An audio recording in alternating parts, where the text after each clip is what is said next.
Halo guys, di sini Mimin akan melanjutkan spoiler Battle Through the Heavens di mana di episode kemarin pertempuran di Akademi Dalam telah selesai dengan hantu iblis yang innalillahi. Xiaoyan pun ingin berlatih di dalam magma untuk melatih teknik aliran 6 penguasa. Saat Xiaoyan berlatih ia mendengar suara misterius membuat Xiaoyan penasaran dan ingin mencari tahu suara misterius tersebut. Xiaoyan pun segera menyelam masuk ke area yang jauh lebih dalam dari magma. Setelah beberapa lama mengarungi luasnya magma, Xiaoyan pun melihat lingkaran putih seperti portal dan mendekatinya. Namun ketika hendak mendekat, Xiaoyan dikagetkan dengan makhluk aneh yang berbentuk kadal dengan sisik merah di sekujur tubuhnya. Si kadal pun segera menyerang membuat Xiaoyan sedikit bingung, namun dengan cepat melawan balik. Xiaoyan dapat dengan mudah menembus dada si binatang. Xiaoyan bertanya-tanya binatang apakah dan berpikir apa makhluk itu seperti binatang ajaib. Xiaoyan pun berinisiatif untuk mencari sesuatu di dalam dada si binatang dan menemukan gumpalan cahaya berwarna merah dan terkejut ketika menyadari bahwa itu adalah energi afinitas api yang setara dengan 2 hari pelatihan di dalam magma. Tak lama setelah itu Xiaoyan kembali dikejutkan dengan banyak binatang serupa yang datang dan mulai menyerang. Xiaoyan berusaha untuk mengalahkan beberapa dari mereka dan mengambil energi yang ada di dalam tubuh si binatang. Setelah agak lama raungan marah terdengar dan muncul sosok binatang yang lebih besar, Xiaoyan semakin terkejut keheranan ketika merasakan binatang yang lebih besar memiliki kekuatan di puncak Do Huang. Merasa kalah jumlah, akhirnya Xiaoyan pun memutuskan untuk masuk ke dalam lingkaran putih setelah membungkus dirinya dengan Fallen Heart Flame. Setelah berhasil selamat, Xiaoyan pun menghela nafas dan melihat-lihat di sekitaran ruangan. Ia samar-samar melihat kerangka besar dengan nyala api tak terlihat dan perlahan menghampirinya. Xiaoyan semakin terkejut ketika menyadari itu adalah Fallen Heart Flame yang masih sangat kecil. Fallen Heart Flame itu dapat dikatakan seperti bayi dengan kekuatan yang masih lemah. Seketika Xiaoyan merasa sangat senang dan berpikir jika ia berhasil membawa bayi Fallen Heart Flame ini, maka menara pelatihan akan memiliki Fallen Heart Flame asli agar dapat berfungsi. Namun ia masih keheranan mengapa ada 2 Fallen Heart Flame dalam satu tempat yang sama. Xiaoyan yang tidak mau ambil pusing pun segera mengeluarkan Fallen Heart Flame untuk mengambil bayi dalam kerangka besar tersebut. Saat sudah dekat, tiba-tiba cahaya menyilaukan segera muncul membuat Xiaoyan seketika mundur dan waspada. Tak lama cahaya pun menjadi sosok manusia tua ilusi dan Xiaoyan benar-benar merasa terkejut. Xiaoyan pun segera berkata bahwa ia tidak mengetahui akan adanya sosok tua di dalam sini dan meminta maaf jika telah mengganggu. Sosok tua menatap ke arah Xiaoyan kemudian terkejut dan bertanya apakah itu Fallen Heart Flame. Xiaoyan juga seketika terdiam setelah pria tua benar-benar menebak apa yang ada di dalam tubuh Xiaoyan. Tak lama pria tua menjentikkan jari dan api tak terlihat dalam tubuh Xiaoyan pun keluar menghampirinya. Api tak terlihat melayang-layang di atas tangan pria tua membuat Xiaoyan benar-benar tercengang. Xiaoyan berpikir bagaimana mungkin Fallen Heart Flame yang telah disempurnakan dapat dikendalikan oleh orang tua tersebut. Melihat keheranan Xiaoyan, sosok tua pun segera berkata untuk tak usah bingung dengan apa yang dilihat. Hal ini karena aku adalah pemilik sebelumnya dari Fallen Heart Flame. Xiaoyan pun terkejut dan berpikir apakah sosok tua tersebut akan merebut Fallen Heart Flame darinya. Si pria kembali berkata, aku tak akan melakukan hal itu dan jika itu terjadi maka kamu dapat membunuhku dengan mudah. Xiaoyan benar-benar bingung menyadari pria tua yang dapat membaca pikirannya, kemudian ia pun segera berkata, aku minta maaf jika telah mengganggu dan tidak berniat untuk merebut Fallen Heart Flame. Si pria segera tertawa kemudian bertanya apakah kamu menginginkan bayi Fallen Heart Flame yang ada di sini. Mendengar pertanyaan tersebut Xiaoyan yang waspada segera menjawab, aku telah puas dengan Fallen Heart Flame yang saat ini. Oleh karena itu aku tidak tertarik untuk mengambil bayi Fallen Heart Flame. Mendengar hal itu si pria pun segera tertawa dan berkata, kamu tidak perlu munafik karena aku mengetahui karaktermu. Perkataan itu sangat lumrah dikatakan oleh orang yang ketakutan dan aku dapat dengan jelas mengetahui hal tersebut. Menyadari perkataan si pria tua memang benar, Xiaoyan pun segera kembali meminta maaf kemudian menanyakan identitasnya. Mendengar pertanyaan Xiaoyan, rasa bangga terungkap dari si pria yang lanjut berkata, namaku Yao Tianhuo dan orang-orang sering menyebutku Tianhuo Zunze. Seketika Xiaoyan terkejut mendengar keberadaan elit yang mengguncang benua benar-benar berada di hadapannya. Setelah itu Tianhuo berkata, kamu tidak perlu takut karena itu adalah kekuatanku di masa lalu. Saat ini ia hanya merupakan roh kecil yang dapat Xiaoyan bunuh dengan mudah.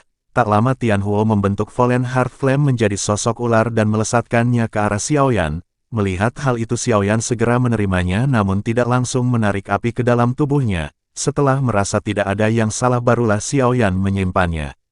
Xiaoyan lanjut meminta maaf jika telah secara tidak sengaja menyinggung Tian Huo dengan mengambil Fallen Heart Flame. Tian Huo tertawa kemudian kembali bertanya apakah kamu menginginkan bayi Fallen Heart Flame? Kali ini Xiaoyan mengangguk jujur kemudian berkata jika memang diizinkan maka aku akan mengambilnya. Menanggapi hal itu Tian Huo tidak banyak basa-basi lalu berkata ada syarat yang harus kamu penuhi. Mendengar hal itu Xiaoyan pun segera bertanya apa syarat yang diperlukan. Tian Huo segera berkata melihat dari api yang kuat di dalam tubuhmu seharusnya kamu adalah seorang alkemis. Terlebih sepertinya tingkat alkemismu cukup tinggi. Tian Huo menginginkan Xiaoyan untuk membantu memulihkan roh. Xiaoyan termenung sejenak dan berpikir ini adalah pilihan yang sangat sulit. Xiaoyan tidak mengetahui apakah setelah Tian Huo pulih dirinya akan mengambil Fallen Heart Flame darinya atau tidak. Terlebih mereka baru bertemu dan Xiaoyan tidak mengenali karakter dari Tian Huo dan bagaimana asal-usulnya.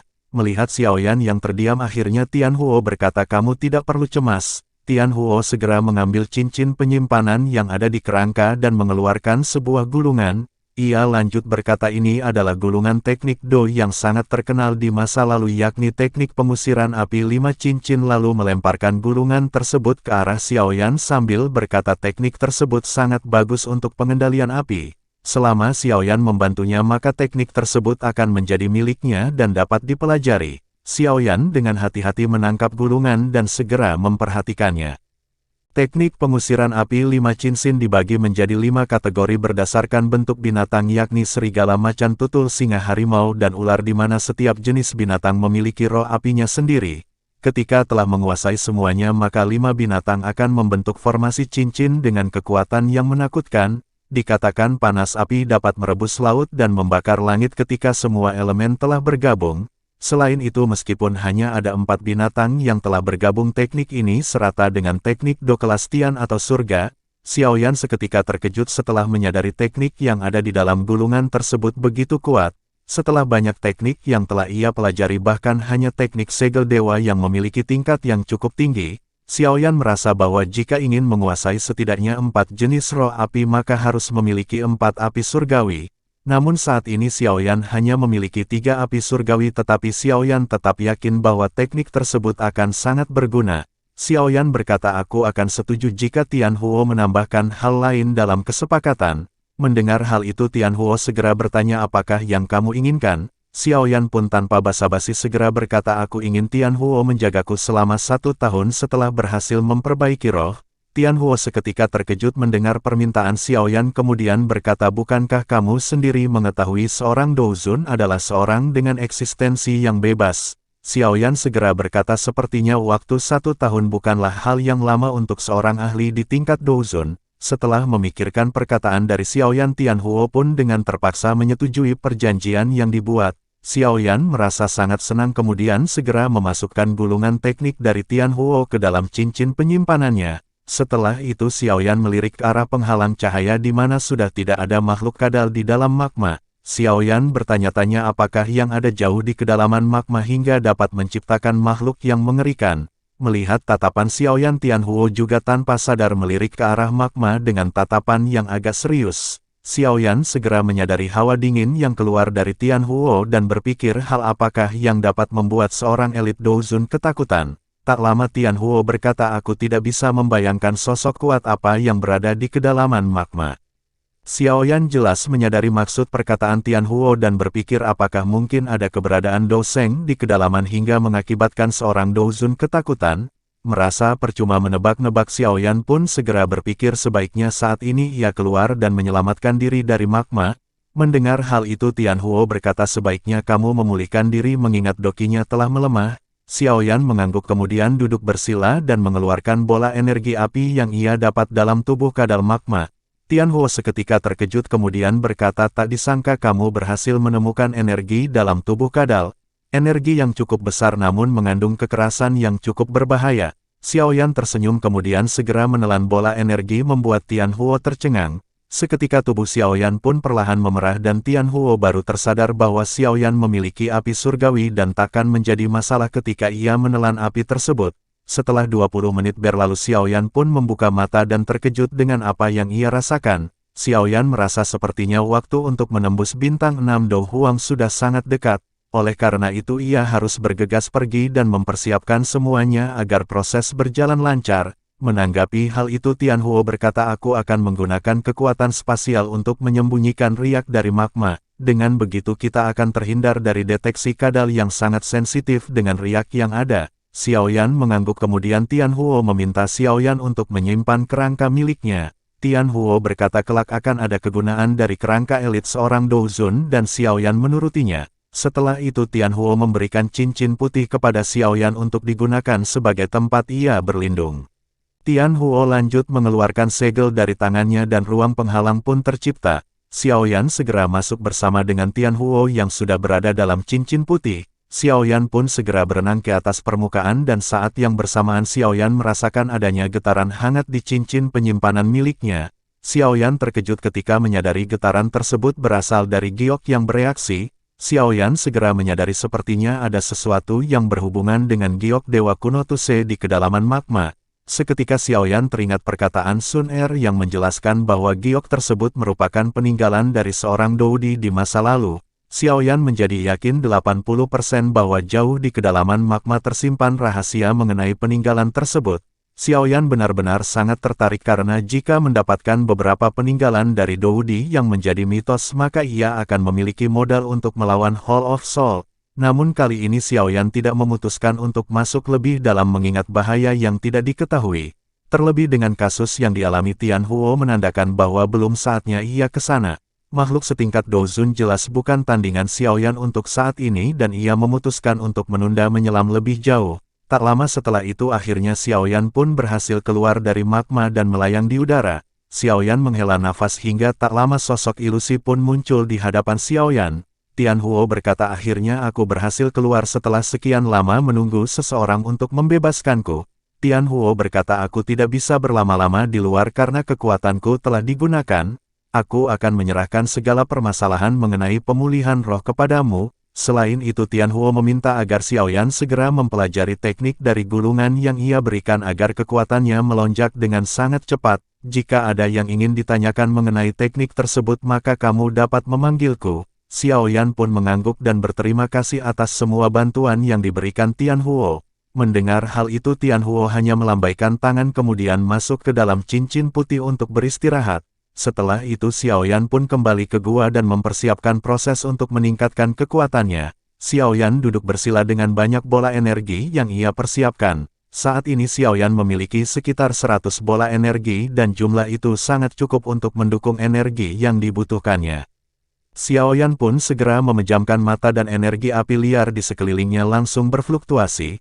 Proses berlangsung selama 2 hari hingga akhirnya Xiaoyan membuka matanya. Saat ini Xiaoyan merasakan cukup puas dengan peningkatan yang berada di puncak bintang 5 Do Huang. Xiaoyan menyadari metode terbaik kali ini adalah dengan latihan fisik untuk meningkatkan kekuatannya. Akhirnya Xiaoyan kembali mengasah teknik 6 aliran penguasa dan mulai dapat mengendalikan teknik pertama yakni pemecah api. Selain itu Xiaoyan juga mulai mempelajari teknik dari gulungan yang diberikan Tianhuo untuk mengendalikan api dalam tubuhnya. Meskipun ini adalah teknik yang benar-benar baru ditemui oleh Xiaoyan, berkat kemampuan spiritualnya yang kuat ia pun dapat cepat memahaminya. Dengan aliran waktu Xiaoyan samar-samar merasakan bahwa waktu untuk menerobos benar-benar telah tiba dan Xiaoyan segera kembali ke dalam gua dan duduk bersila seperti biasa hingga energi kembali berfluktuasi memenuhi tubuh Xiaoyan. Setelah cukup lama Xiaoyan kembali membuka mata dan terkejut merasakan sel-sel dalam tubuhnya telah berevolusi. Jaringan darah tulang otot di tubuhnya mengalami peningkatan luar biasa membuat Xiaoyan bersukacita. Ia pun segera keluar dan melayang di atas magma kemudian melesatkan tinjunya. Seketika dinding sekitar magma hancur berlubang membuat Xiaoyan tercengang dengan peningkatan tersebut. Tak lama setelah itu Xiaoyan merasakan sepertinya ada udara yang turun dan ternyata Ketua Suqian telah berada di depan Xiaoyan. Menyadari hal itu Xiaoyan segera bertanya ada apakah Ketua Suqian datang. Ketua Suqian berkata kamu telah berada di sini selama 2 bulan dan hal itu membuat Xian dan yang lainnya memaksa untuk datang ke sini. Oleh karena itu akan lebih baik jika aku saja yang datang menemuimu. Mendengar hal itu Xiaoyan berkata aku baik-baik saja dan tidak menemui permasalahan di sini. Xiaoyan tidak memberitahukan semua yang ia alami di dalam magma terlebih dengan keberadaan elit Douzun yang ia temukan, apalagi mengenai keberadaan makhluk kadal magma yang kemungkinan akan menarik minat bagi mereka. Tak lama Ketua Sukian segera bertanya apakah kamu telah menembus tingkat.